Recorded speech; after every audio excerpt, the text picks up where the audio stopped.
তিলোত্তমা থেকে তামান্না, 100 মেয়ের কান্না।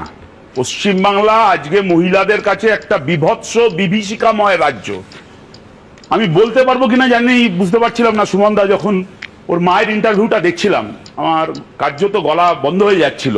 না, আমি তো মনে করছিলাম অনুষ্ঠান শেষ করে দেব। আমারও তাই মনে হচ্ছিল যে আমি হয়তো ভাবছিলাম যে আপনাদের এখানে স্যার কিছু বলতে পারবো না, আমার শরীরে একটা অস্বস্তি হচ্ছিল।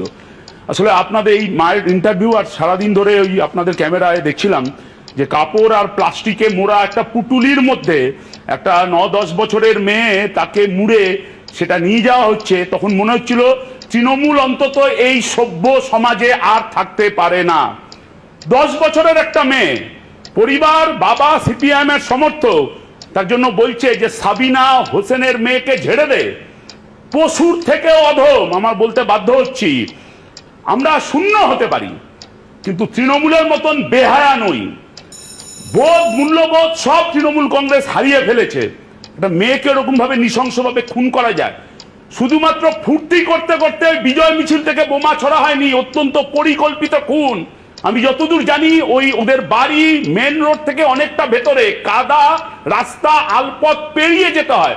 সেখানে বিজয় মিছিল নিয়ে ঢোকা মানে ওই বোমা মেরে ভয় দেখিয়ে ওই খুন করার জন্য। সন্দীপ, এটা কেন বলছো? কেন একটা 9 বছরের বাচ্চা মেয়েকে মেরে কার কোন রাজনৈতিক স্বার্থ সিদ্ধি হবে? যে পরিবার, বললাম না, বোধ, মূল্যবোধ সব হারিয়ে যায়। বাচ্চা মেয়েটা হয়তো মিছিল দেখতে রাস্তায় বেরিয়ে এসেছিল, তাকেও রেয়াক্ট করা যায় না যেহেতু ওর পরিবার বামপন্থী, বাবা সিপিএম এর সমর্থক। তার জন্য বুকে গলায় ওখানে বোমা মেরে দিতে হয়। এই জন্যই বললাম যে তৃণমূল বেহায়া এবং এটা ভয়ঙ্কর। কিন্তু যে কোনো বিরোধী দলের সমর্থকের এই ভয় হবে যে এরপর প্রাণ নিয়ে, পরিবার নিয়ে কি করে যাবে। অর্থাৎ সমর্থকদের নিরাপত্তা তোমরাও দিতে পারছো না। আমি বলছি যে এখানে প্রশাসন, গুন্ডা বাহিনী মিলেমিশে যেখানে হামলা করে, আমাদের এই সমর্থকরা তো তারা ক্রিমিনাল নয়। কি করে প্রশাসন যখন এই ক্রিমিনালদের পিছনে দাঁড়ায়, কে কাকে নিরাপত্তা দেবে? প্রশাসনটাই তো ক্রিমিনাল হয়ে গেছে। আমি খালি বলছি, যেখানে অনেকে বলছিল অতীতের ঘটনা, 2011 সালের পরে অনেক খুন দেখেছি।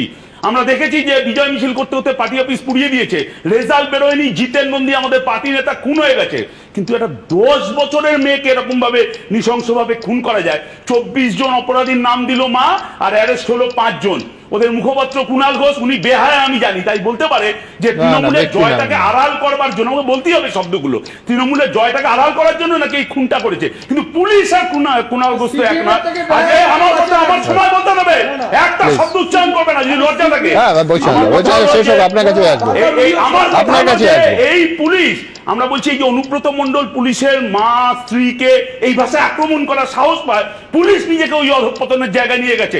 এই পুলিশ নিয়ে গেল, কিন্তু বিরোধী দল হিসেবে জয়ন্তন আমায় বলো, গাজা নিয়ে মিছিল হয়েছে, আজকে এই ঘটনা নিয়ে কটা মিছিল বের করেছে? শেষ করতে দেবেন।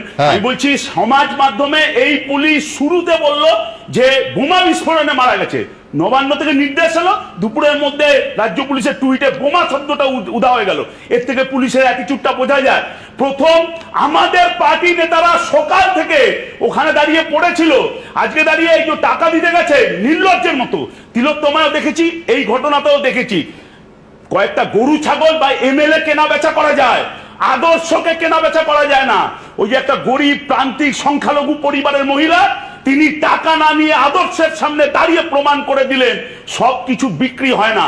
আর তুমি যে প্রশ্নটা করছিলে সুমনদা, আমার শেষ কথা, যে একটা রাজ্যে একটা সিপিএম এর এখানে ক্যান্ডিডেটও ছিল না, ছিল কংগ্রেসের ক্যান্ডিডেট, কিন্তু তারপরে সিপিএম এর সমর্থককে এরকম ভাবে নৃশংসভাবে তার মেয়েকে খুন করে দিতে হয়।